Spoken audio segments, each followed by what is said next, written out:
My name is Dr. Paul Carson. I'm coming to you today from the North Dakota State University Center for Immunization Research and Education. It's November 18th, 2021, and I wanted to do an update on where we're at with COVID-19 vaccine safety. I've talked on the reasons and the necessity for the vaccines. I've talked on the efficacy of the vaccines, and today I want to focus on safety because we have a lot more information that has just been pouring in over the last several months. So that we can be, I think, a lot more confident about where we're at with vaccine safety. My credentials for people who are interested are listed here. I won't belabor these. Just to suffice it to say, my background is I've specialized in the areas of internal medicine and infectious diseases, and I teach in a graduate program of public health on the management of infectious diseases at North Dakota State University. I receive no funding from any pharmaceutical companies, and I don't have any financial conflicts to disclose. Now, when we look at vaccines, we're concerned both about safety and efficacy, but I'm going to focus today on safety. And it's a super important topic because we give vaccines by and large to healthy people. And so the bar is very high, higher than we would even for other medications or drugs that go through the FDA approval process to make sure they meet a very high safety standard before we give them to large portions of the population that are otherwise healthy. So when we look at where we're at with this in the United States, we've actually immunized over 222 million people.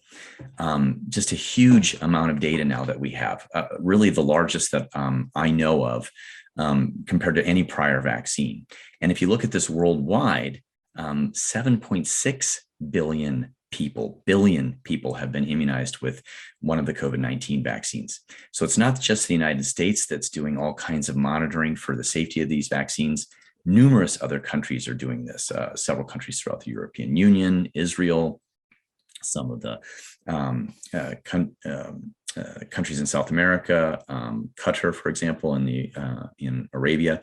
So we just have a huge amount of data pouring in from multiple different sources to look at the safety of these vaccines. And in the United States, these 222 million people have been put under really a kind of a magnifying glass to look very carefully on the safety record of these vaccines, really unprecedented in our prior vaccine history.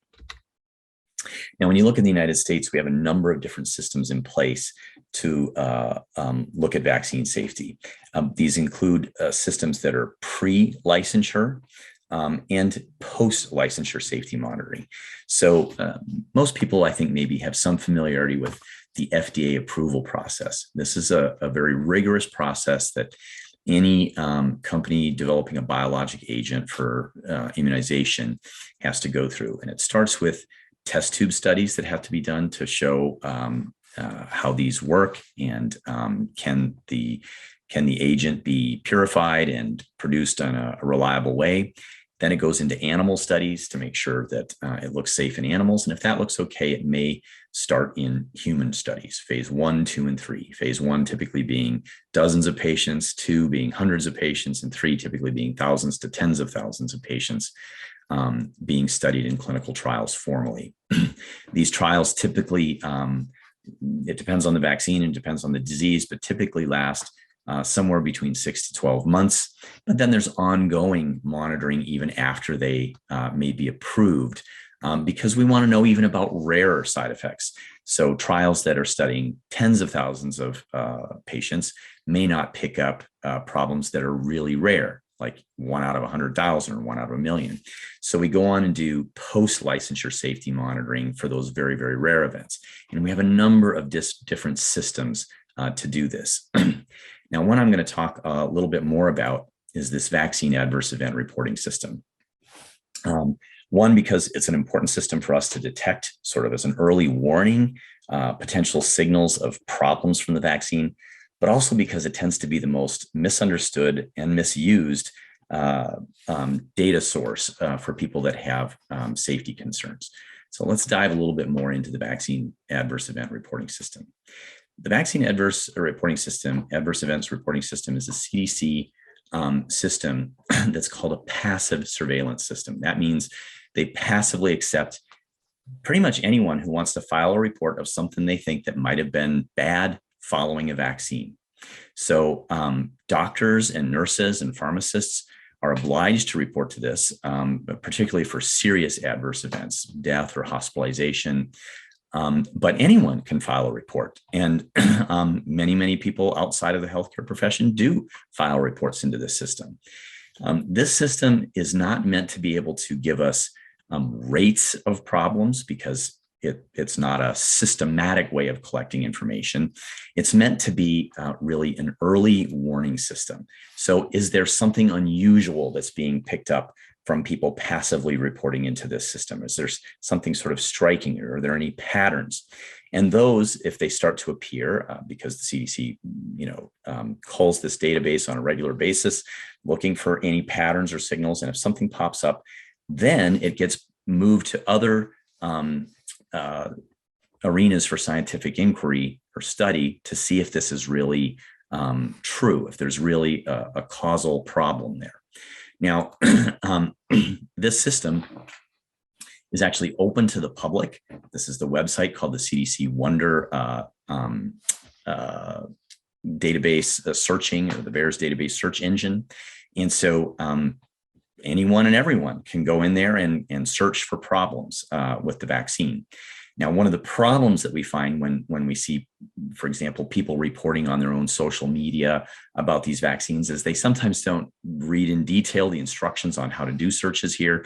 And so they don't set the filters properly, and they don't do something like even removing duplicate reports that pop up, which I'll give an example of here in a minute. But the point here is that this is a very transparent CDC database. And so not only do you have public health experts looking at this on a regular basis, but you have lay people who have, interests for their own reasons looking into this and trying to discern information. Unfortunately, that often gets misunderstood and gets misused. And like in this article from the Harvard Political Review, they actually comment on how a CDC's own database is often fueling anti-vaccine sentiment, often because of the misunderstanding of how this data is collected and used. So I want to go a little bit more deeper into that. So an example that you'll often see on social media, this has even been picked up by mainstream news sources and media, is a comment something like this. I've heard that over 18,000 people have died from COVID-19 vaccine, and they're taking that information from the VAERS database. Now, to be fair, doctors, nurses, pharmacists are obliged to report any death following a vaccine. And actually, the CDC doesn't put any time limit on that. It might be 1 day, 1 week, 1 month, 1 year after the vaccine. This doesn't necessarily get done, on a systematic way, months to years after vaccine. But there are efforts to really push, the healthcare profession to report any deaths that healthcare providers are aware of following a vaccine. And so people who aren't familiar with how to kind of search this database properly when they go in that Wonder system will do a preliminary report, say, for example, looking at deaths associated with the COVID-19 vaccine, and they'll get something like this 18,000 number. So is this true? Well, the answer to that is no, this is not true. And there's a couple of reasons why this isn't true. So first of all, the number is not right. If you don't set the filters properly on the search engine, it's very easy to get duplicate reports. And so one report that may have 1 or 2 or 3 different adverse events reported will get reported as 2 or 3 different adverse events. And so you get duplicates or triplicates even sometimes. So the actual number when you set the filters right and remove duplicates is closer to 9,000 people. Now that still sounds bad, 9,000 possible deaths from the vaccine. Well, here's the other part of this that's wrong. It's not from, it's after the vaccine. Now that may seem like we're dancing around semantics, but there's a big difference between from versus after. And let's go into that difference a little bit in a little bit more detail. So in epidemiology, we frequently say, and in science in general, we frequently say association does not equal causality. Association might mean causality, and it might not. It has to be explored further with better scientific studies. The kind of classic example is the rooster that crows right before the sun comes up. may mistakenly believe that he's bringing the sun up. He's causing the sun to rise. Now, of course, we know there's a strong association there. The sun follows that rooster crowing on a very regular basis, but we know that the rooster is not causing the sun to rise. So how does that play out in things like deaths after a vaccine? Dr. Paul Offit gives a very striking example of this in one of his books. Dr. Offit is a pediatric infectious disease specialist. He sits on one of the advisory boards to the FDA for vaccine approval, and he writes a lot about vaccines. And in one of his books on this, he relates a true story of one of his colleagues who had an infant son about 6 months old. And this colleague, physician, stood in line at one of these flu blitz clinics that are often put up at children's medical centers. And his child was eligible for his first flu vaccine, and he decided he was going to have him get that. He was a doctor, knew that was a good idea to have his infant son protected against influenza. He stood in line and waited to get his child's vaccine. Unfortunately, it was towards the end of the day. The day was long. He decided he didn't want to wait that long, and he decided he was going to go home and come back at a later time to get his son immunized at a different time. Very tragically and unfortunately, that night, his son died, presumably of sudden infant death syndrome, which can occur usually in the first 4 months, but it can occur up to any time in the first year of life. And this doctor, the father, made the observation that had he gone through that line and had he completed that influenza immunization and had his son died as he was going to that night, regardless of that flu shot, there's very little that could have shaken him from the idea that that flu vaccine caused his child's death. I mean, it would have followed immediately in time. And clearly that looked like that would have had to have been the cause because his son before that had otherwise been healthy. But of course, had that all occurred and had he made that association and that conclusion, he would have been 100% wrong because his son never got the shot. And the problem is that we can do that sort of thing all the time. And just take a typical day in America. A typical day, any given day in America, we have about 2,200 people suffering a heart attack, about 2,500 people suffering a blood clot of one form or another, almost 2,200 strokes, almost 4,900 new cases of cancer diagnosed, and almost 8,000 deaths every day in the United States. Now think back, and we immunized 222 million people in the matter of a few months.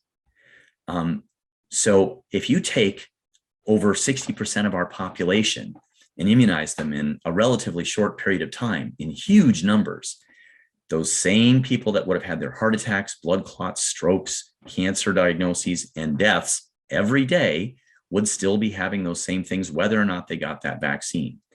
So of course, some people died, had a stroke, or had a blood clot, or had a heart attack after getting a vaccine. It's inevitable since we had that many people having those things happen on a daily basis, and we've had a huge number of people vaccinated in a short period of time.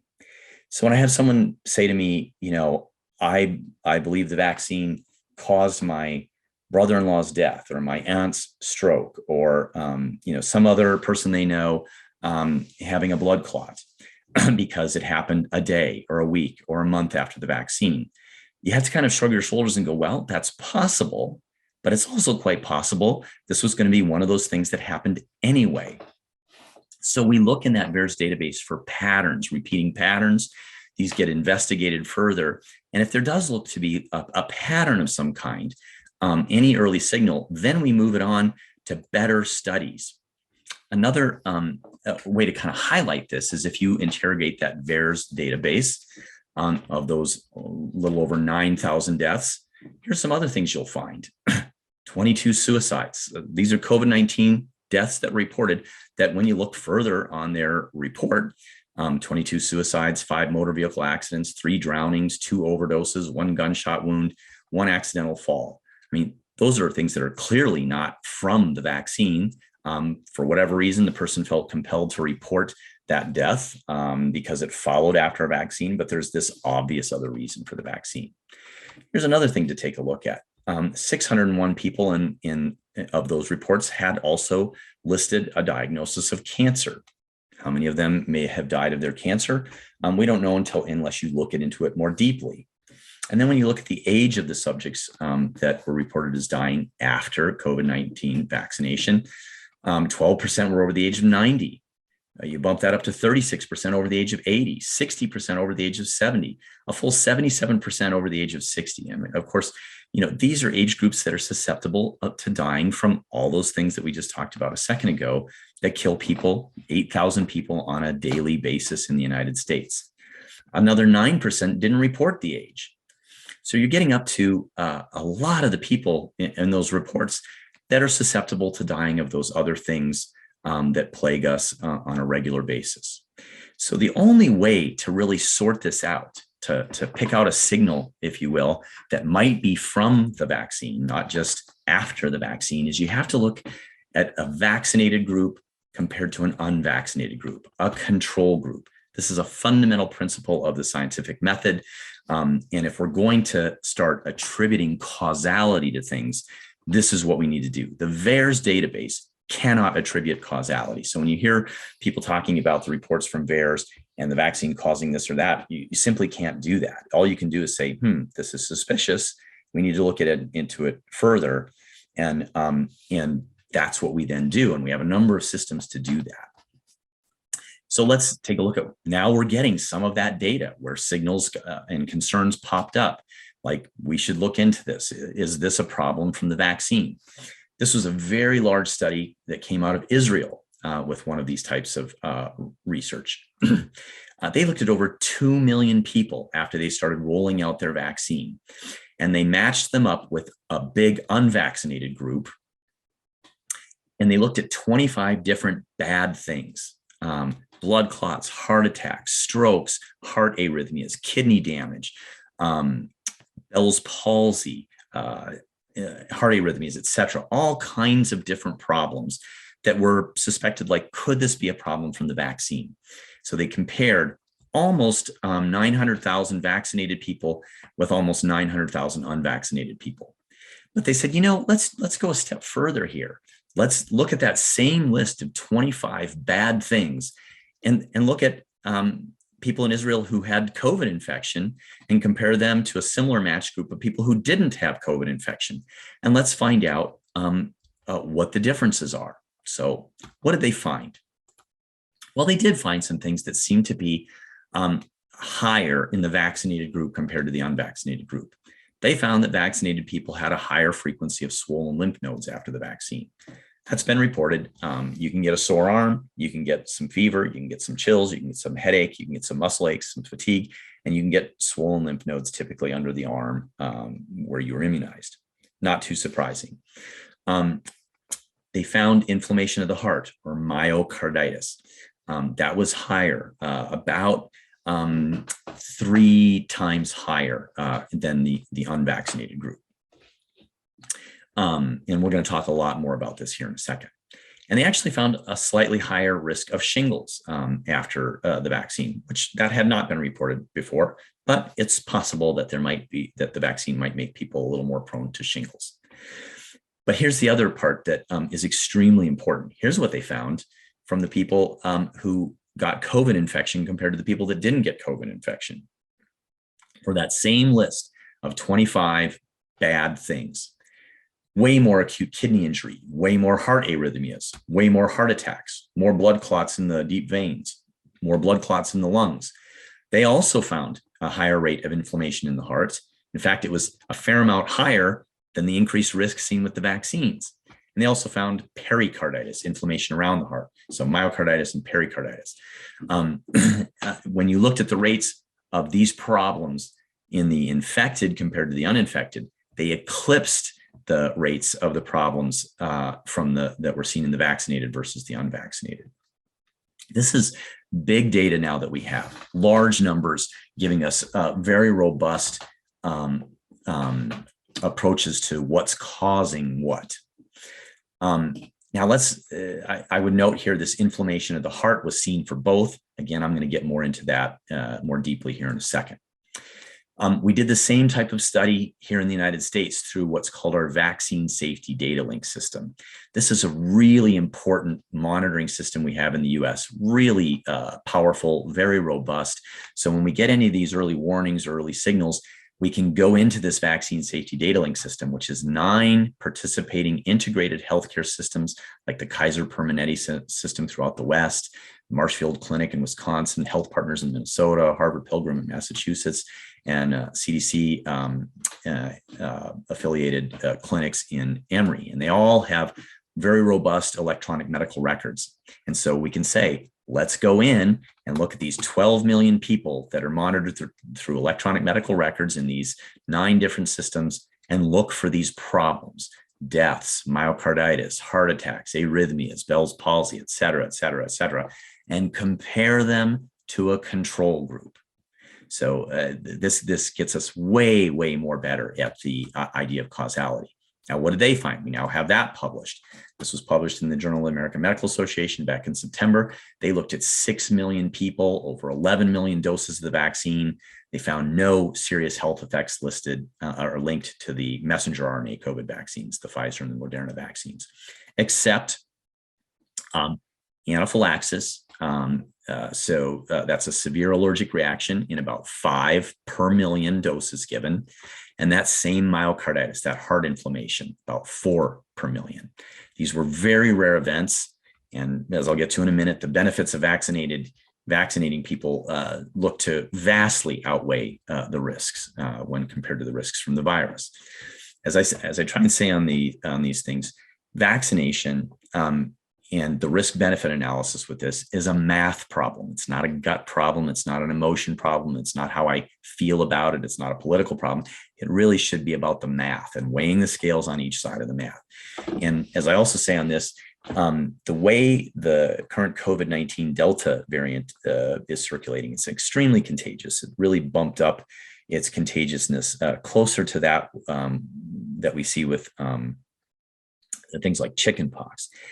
So it's really a pretty safe assumption that if you have not had the vaccine and if you have not already had the virus, you're very likely going to get the virus at some point in your future, whether that's months or half a year or a year.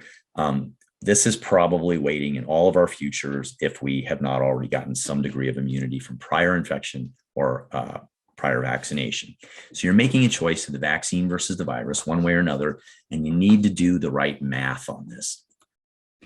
So let's dive into that myocarditis risk a bit more, because even though it only showed about maybe 3 or 4 more cases per million, it wasn't the same amongst all age groups, and it wasn't the same amongst the sexes. So if you look at males, particularly younger males, the risk was a lot higher. This is from the VAERS database. And again, as I said, that's not the best source for determining rates of things, but the Centers for Disease Control attempted to establish rates. And in that 12 to 17-year-old age group in males, there was about 56 to 69 cases of myocarditis per million, a little bit higher, 45 to 50, or about the same range, I'm sorry, about 45 to 56 for that 18 to 24-year-old age group of males. And then it goes down greatly as you get older, and the risk is only very minimally elevated in females. Well, let's kind of take that 16 to 24-year-old hypothetical male, and as he ponders his risks of the vaccine or the virus, let's just look at myocarditis alone. Let's forget about this person's risk of dying, which is very, very low from the virus, not zero, but very, very low. Let's forget about his risk of hospitalization from viral pneumonia, a little bit higher than dying, but still pretty low. Let's just focus on, and let's forget about long COVID, maybe a bit more of a risk there. That's a whole nother talk about now what we're seeing with long COVID. Let's just look at myocarditis alone. So a 16 to 24-year-old male has at baseline from other viruses a risk of about 130 cases of myocarditis per million per year. So that's per million, so pretty low. After the highest risk comes after the second dose of the vaccine, usually within about a week or so. And the VAERS database said that adds about 50 cases per million. I will tell you, Israeli data thinks it might be higher, a fair amount higher, about 125 cases per million for that young 16 to 24-year-old highest risk group of all. So this is the highest risk group of all. About 50 to 125 added cases of myocarditis from the vaccine. But then let's take a look at the data that's now pouring in on the risks of myocarditis from the virus. That risk is about 980 per million for this young man. That's been studied and that risk has been quantified. So that puts that about 6 times higher, maybe a little more, of getting myocarditis from the virus. So it might even be worse than that. This was a study done in Big Ten athletes.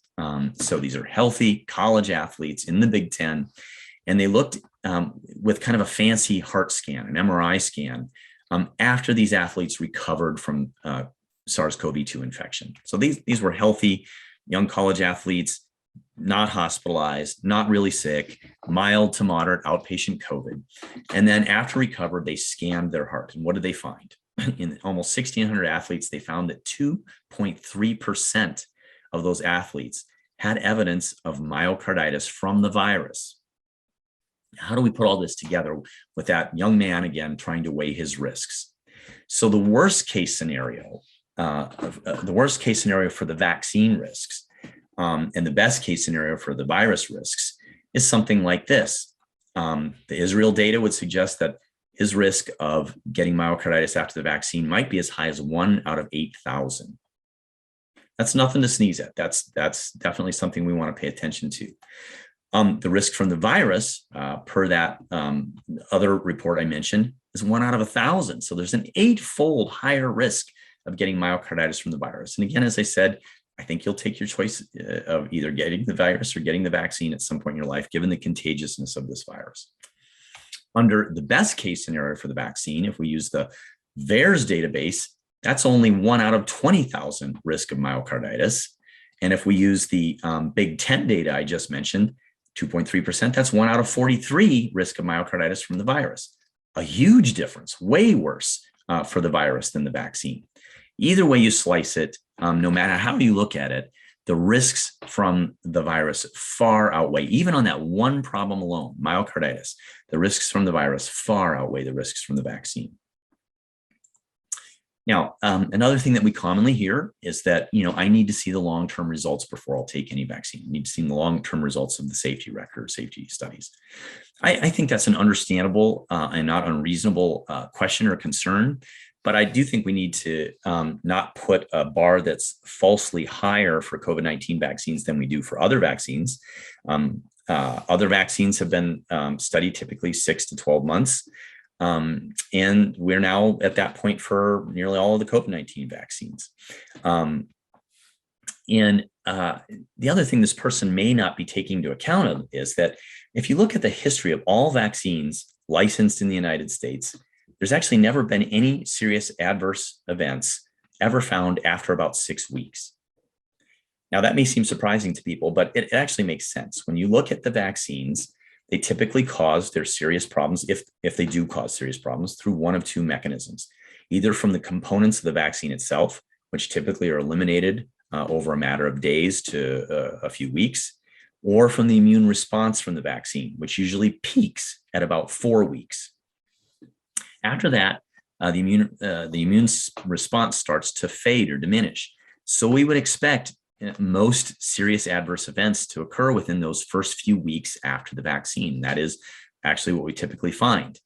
Now, maybe these vaccines might be the first to have some unexpected, out of the blue, serious adverse event coming way later. But now we have data out to 6 to 12 months for the Pfizer and the Moderna, and approaching that for the J&J vaccine. The Pfizer vaccine has full FDA approval. Moderna has submitted for full FDA approval, and that's expected anytime soon. So this would have to be a very unusual event for some unrecognized serious adverse event to come out of the blue now after 6 to 12 months of intense safety monitoring. And frankly, that just seems highly improbable. Again, compared to what we see as the very present risks of the virus. Death, hospitalization, long COVID in very high rates. We need to do that math of comparing what are those long-term studied serious adverse events after the virus. We don't know that as well either. And I think the odds are overwhelmingly in the favor of the vaccine over the virus. Let's actually take a look now at some data on this. Now we're getting some big data in other ways. This was a study of non-COVID mortality. So when people say, I think the vaccine might be killing people, that there might be higher mortality from the vaccine itself, this has actually been looked at now. This was a large study looking at non-COVID mortality. So pluck out the people who died of COVID and may have been protected from the vaccine from COVID. What about other things that the vaccine might have caused? And they looked at non-COVID mortality in vaccinated versus unvaccinated persons. 11 million people, follow up more than 7 months. This is the mortality rate in deaths per 100 persons per year in the unvaccinated compared to the J&J vaccine compared to the Pfizer and Moderna vaccine. When you take those mRNA vaccines, that was a 66 to 69% decrease in death. Now, it doesn't quite make sense why they should be dying less from things other than COVID. And there may be some confounders in this study. It might be that these unvaccinated people, where you took out the deaths from COVID, perhaps there was some deaths from COVID that just didn't get tested or reported. But I think we can safely say that at least there certainly does not appear any signal that there are increased deaths from something other than COVID in these vaccinated people. I mean, it looks like people survive better. This has now also been shown in a big VA study of almost a little over 780,000 people, veterans followed for more than 6 months. And when they took out COVID deaths, the vaccinated people, again, had a lower mortality than the unvaccinated, even taking out COVID. And that difference was much greater if you accounted for the COVID deaths in the unvaccinated, much greater difference. Same thing was shown in a nursing home study, 20,000 nursing home residents, and they were looked at for death, cardiac problems, and neurologic problems. Vaccinated had a lower mortality, and they had no differences in these cardiac problems or neurologic problems compared with the unvaccinated. So we've just got big studies rolling in one after another showing very strong safety profiles for these vaccines, survival benefit with or without the protection from COVID, in no untoward safety signals other than the myocarditis, and I showed you the risks on that. And in fact, when we account for the COVID, data from multiple different sources keep holding up pretty much the same, showing ongoing risks of infection in the unvaccinated being about 5 times higher than the vaccinated. This is in the era of Delta. Hospitalizations being 10 times worse than the unvaccinated compared to the vaccinated, and deaths being 10 times higher in the unvaccinated. So marked differences in risks from infection, hospitalization, and death from COVID in the unvaccinated compared to the vaccinated. Let me kind of finish up here with a couple other thoughts, particularly on infertility, because this still keeps circulating. So the rumor is that I've heard that the vaccine could cause female infertility. Is this true? No, this is false. It's an interesting kind of story, unfortunate kind of story, but this gets trotted out pretty much for every vaccine that's ever been developed. If you want to have a little illustrative, maybe a bit disturbing little exercise, just Google the term infertility or depopulation in any of these vaccines: HPV vaccine, polio vaccine, tetanus vaccine, influenza, measles, mumps, rubella. This accusation of infertility or a plot to depopulate certain groups of people has been thrown against pretty much every vaccine developed. And it's just not true. There's zero evidence for this on any of these vaccines. There's zero evidence for this on the COVID-19 vaccine. But people who have either fears about vaccines or actually outright anti-vaccine sentiments will put out this charge because it works. It makes people scared and makes people have pause. Now, where did this particular rumor come from? It started with this person, Dr. Michael Yaden. He's a PhD, retired pharmacologist researcher from Pfizer.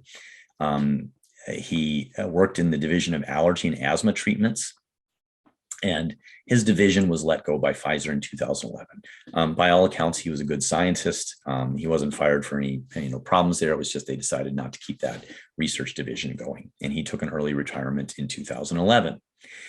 When the pandemic first started, he actually started on Twitter, apparently talking about how people needed to take appropriate public health measures, looking forward to a vaccine being developed, kind of normal, what you might expect a research scientist to be saying about this disease and about the vaccine. But somewhere in the spring of 2020, he flipped and he started saying some things that sounded pretty crazy. He said in the spring of 2020, it's just a common and garden kind of variety virus to which the world has overreacted. He said, and then he went on to say there isn't going to be a second wave. He's in the UK, in the United Kingdom. And right before their second wave, which was this devastating, huge wave with the most deaths that they had, he said there wasn't going to be a second wave. Viruses don't do waves. And by the way, herd immunity is almost certainly accomplished. And shortly after that, he said this pandemic is all but over. Now, as those statements became more and more obviously wrong, his ideas were, increasingly thought to kind of sound sort of kooky, and he was more and more ignored. But then he kind of doubled down in December of 2020, and he said female infertility could result from vaccine-induced antibodies. And he actually submitted this idea in a letter to the World Health Organization. And it got picked up by a number of anti-vaccine kind of sites. And as we know, it kind of got run up the flagpole and started appearing all over on social media. Well, what did he speculate, or what did he base this on? He didn't have any science on this. He didn't have any experiments. He didn't have anything in the lab. He didn't have any epidemiologic data.